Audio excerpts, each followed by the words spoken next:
ప్రదీప్ గారు good morning. Good morning Sudheer గారు. Sir, ఈ స్టాక్ మార్కెట్ ఇన్వెస్ట్మెంట్స్ వరకు వచ్చేసరికి మెజారిటీ ఆఫ్ ద పీపుల్ ఆలోచించేది ఇండియన్ కంపెనీలు, ఇండియన్ లిస్టెడ్ ఆర్గనైజేషన్స్ సెక్టార్స్లో ఇన్వెస్ట్ చేయొచ్చు, ప్రాఫిట్స్ వస్తే that's a different picture. Is there any possibility can we invest out of country the companies which belongs to other nations? Right. ఈ possibility ఏంటి? ఈ scenario కొంచెం explain చేయండి. తప్పకుండా అండి. ఇక్కడి నుంచి కూడా అంటే మన ఇండియా నుంచి మనం ఇక్కడి నుంచి కదలకుండానే మనం ఫారెన్ కంట్రీస్లో ఉన్న లిస్టెడ్ కంపెనీస్లో ఇన్వెస్ట్ చేయొచ్చు. ఎగ్జాంపుల్ యూఎస్ మార్కెట్ తొందరగా అర్థమవుతుంది, అందరికీ తెలిసిన కంపెనీస్ ఎక్కువ. సో లైక్ అమెజాన్ మనకు తెలిసిందే, ఆల్ఫాబెట్ అంటే గూగుల్, తర్వాత ఫేస్బుక్, యాపిల్ కానీ ఇవి మనకు తెలిసిన కంపెనీస్. ఇవన్నిట్లో కూడా ఇక్కడి నుంచే ఇన్వెస్ట్ చేయొచ్చు. ఓకే. ఇప్పుడున్న platforms like Zerodha, up stocks, వీళ్ళు ఈ ఫెసిలిటీ ఉంది. ఇక్కడ నుంచి ఈ డీమ్యాట్ అకౌంట్ హోల్డర్స్ కూడా దాని నుంచి ఈజీగా మొబైల్ ద్వారా చేసేయచ్చు. పెద్ద కంప్లైంట్స్ కూడా పెద్దగా లేదు, ఈజీగానే ఇన్వెస్ట్ చేయొచ్చు. సో ఇన్వెస్ట్ చేసినప్పుడు గుర్తుపెట్టుకోవాల్సింది ఒకటే ఏంటంటే ట్యాక్స్ ఇంప్లికేషన్స్. ఓకే.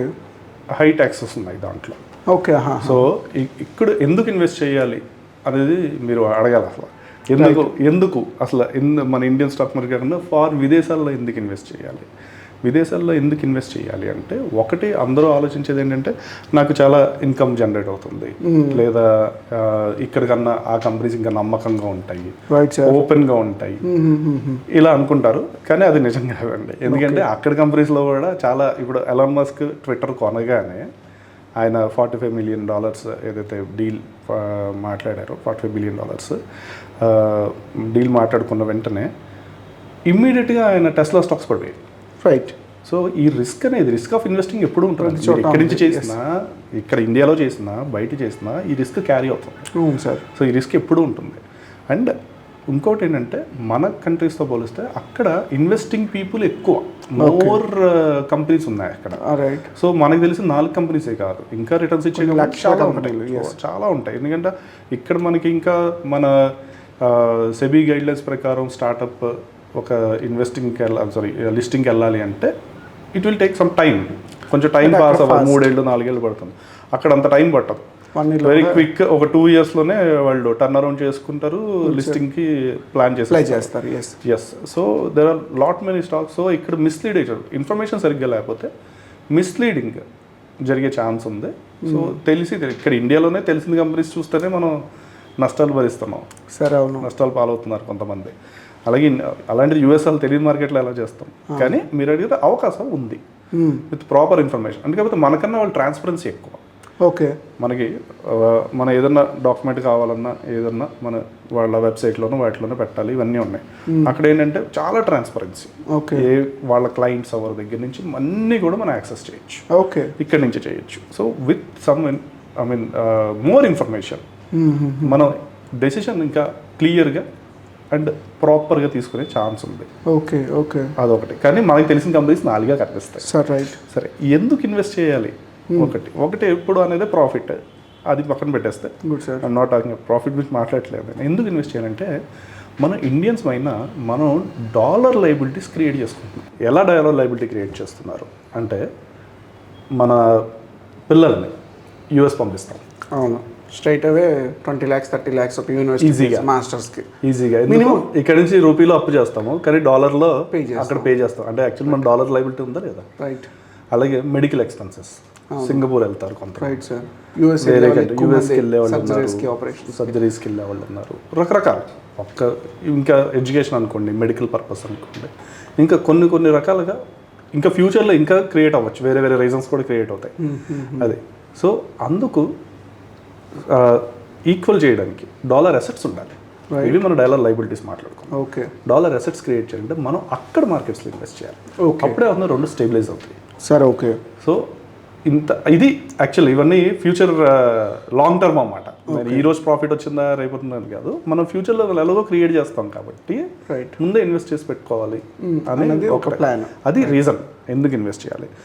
రెండోది చూడండి, మనకి పాలస్తీన్ అండ్ ఇజ్రాయెల్ వార్ నడుస్తాం, ఉక్రెయిన్ రష్యా వార్ నడుస్తాం. సరే, అవును.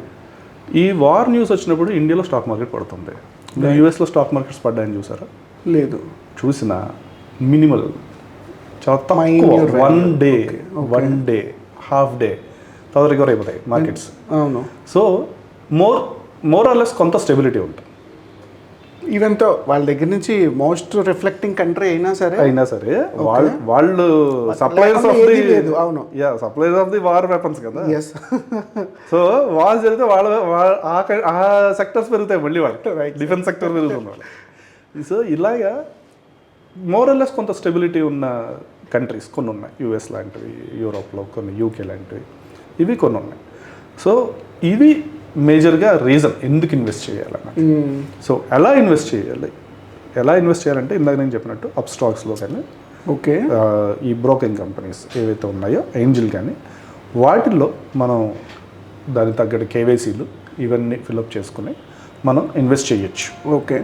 ఇక్కడ ఇందాక నేను చెప్పినట్టు మేజర్ చూడాల్సింది రిటర్న్స్ వచ్చినప్పుడు. ఓకే. ఇక్కడ హై ట్యాక్స్ ఉంది, రైట్. సో జనరల్గా చాలామంది చెప్పే ఇదేంటంటే రీఇన్వెస్ట్ చేస్తూ ఉంటారు, అక్కడ సేల్ చేసి మళ్ళీ చేయడము, లేదంటే ఇంకా అదర్ ఆల్టర్నేటివ్ లేదా బాండ్స్ ఇలాంటివి చేస్తుంటారు. ఇలా వాళ్ళు మనం ఇక్కడి నుంచి ఎందుకు చేయాలి, ఎలా చేయాలి అనేది చెప్తాను. Good sir. అయితే ఏ కంట్రీ ఎక్కువ కన్వీనియంట్గా ఉంటుంది ఒకవేళ అవుట్ సైడ్ ఇన్వెస్ట్ చేస్తే? US, we all know. Apart from US వేరే కంట్రీస్ తాలూకు ఇంపాక్ట్, ఇన్వెస్ట్మెంట్స్, వాటి గ్రోత్ ఆపర్చునిటీస్ ఎలా ఉంటాయి? లేదండి, అంటే ఇప్పుడు గ్రోయింగ్ ఎకానమీస్ చూస్తే ఇండియా, చైనా, జపాన్, ఇండియా, మళ్ళీ జర్మనీ మనం మాట్లాడకూడదు, వాళ్ళ రెసిషన్ నుంచి మొన్న బయటపడ్డారు. అవును. జర్మనీ, వీళ్ళందరూ యూరోప్ ఏంటంటే మోస్ట్ ఈ రెసిషన్ కి ప్రోన్ అండి. Okay. European countries, China and ఇండియాకి రెసిషన్ ఇంపాక్ట్ అంత ఉండదు. మనం 2008లో చూసాం సార్. అవును. మళ్ళీ రెసిషన్ చూడాల, ఇండియన్ మార్కెట్స్ కూడా రెసిషన్ చూడాల, పెద్ద ఈవెన్ డిమోటైజేషన్ లాంటివి కూడా పెద్ద నార్మల్గా ఇది చేయలేదు, పెద్ద impact. So there is no అంత ఇంపాక్ట్, అంటే ఎకానమీని డిస్టర్బ్ చేయలేదు. సో చైనా అలో చేయదు అవన్నీ, రైట్. ఇంక మీరు ఎటు చూసినా యుఎస్ఏ కనిపిస్తుంది సార్. అలా అంటారు. సో యుఎస్ అండ్ పీపుల్ ఏంటంటే టెన్ టు ఇన్వెస్ట్ బ్రాండ్ కంపెనీస్లో ఇన్వెస్ట్ చేద్దాం అనే టెండెన్సీతో ఉంటారు, మైండ్ సెట్. మీరు ఎంత రికమెండేషన్ ఆఫ్ స్టాక్స్ చెప్పండి, ఇదేనా వాళ్ళు రీకాల్ చేసుకుంటారు, బ్రాండ్ రీకాల్ అవుతుందా, ఈజీగా పెడదాం, మైక్రోసాఫ్ట్లో ఈజీగా పెడదాం, ఫేస్బుక్. సో అలా ఈ 4-5 కంపెనీస్ మనకి ఎలా రోజు చూసే కంపెనీస్, సో వాటిలో పెట్టడానికి ట్రై చేస్తారు. రేపొద్దున్న ఇక్కడి నుంచి ఒక కంపెనీ స్టార్ట్ చేసి యూఎస్లో పెట్టచ్చు. లైక్ మనం ఒక పేరు తీసుకోవాలనుకుంటే Infosys already listed in US markets. Okay sir, great. So ఇలా మనకి తెలిసిన కంపెనీస్లో ఇన్వెస్ట్ చేయడమే తెలిసింది. అండ్ యుఎస్ మార్కెట్ నేను చెప్తాను, ఎందుకంటే కొంత స్టెబిలిటీ ఉంటుంది మార్కెట్ రన్లో కూడా, అంత డిస్రప్షన్స్ ఉండవు. Right sir. అంత మార్కెట్ డిస్రప్షన్స్ పెద్దగా ఉండవు. ఈవెన్ కొన్ని ఏదన్నా ఒక ఈవెంట్ జరిగింది, ఎలాన్ మస్క్ ట్విట్టర్ కొన్నాడు, ఆ ఒక్క స్టాక్, రిలేటెడ్ స్టాక్స్ ఏమీ పడలేదు కదా. అలాగే ఫేస్బుక్ మెటా కింద మారింది, మెటా నుంచి they are getting into some other things, వెంటనే దాని stock in the rates jump అయింది, పెరిగింది. మనకి కూడా న్యూస్ వస్తుంది, నేను చెప్తాను ఏంటంటే సమాచారం ఉంది. సమాచారం ఉన్నప్పుడు డెసిషన్ తీసుకోవడం ఈజీ అవుతుంది. రైట్. అండ్ వాళ్ళు ఎక్కువ ట్రాన్స్పరెన్సీ, ఎక్కువ పారదర్శకత మెయింటైన్ చేస్తారు. అది మనకి అందుకు యూఎస్కి నేను సలహా ఇస్తున్నాను, ఇది educational purpose, not recommending any stock. ఒకవేళ పర్చేస్ చేసుకుంటే అవుట్ సైడ్ కంట్రీ యూఎస్ని రికమెండ్ చేయొచ్చు. అది కూడా ఫుల్ నాలెడ్జ్ అన్ని తెలుసుకొని. Good sir. Thank you Pradeep garu. With more information will discuss in more podcasts. Thank you Sudheer garu. Thank you.